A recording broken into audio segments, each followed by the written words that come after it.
maraming pong salamat sa biyaya na ayuda na binigay niyo sa amin. Malaking tulong po ito. Maraming salamat sa kanilang mga pagtulong dito sa Dinasal. Sana ay lagi silang tumulong dito sa Barangay Dinasal. Papasalamat po ako sa kagandahang loob ni Doc Anthony, ni Congresswoman Cherry Umali, si Gob Oy Umali. Sana po laging ganun. Salamat po sa bigas. Sa mahal po ng bigas ngayon, malaking bagay po sa amin yun.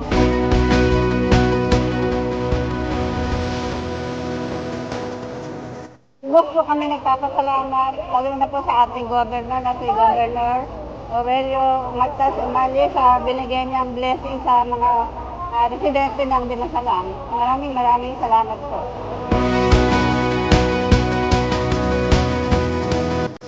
Maraming salamat po sa pamilya Umali sa pagbigay po sa amin ng biyaya ng bigas. Masayang-masaya po kami ngayong lahat. Malaking tulong po sa amin, napakamahal po ng bigas ngayon.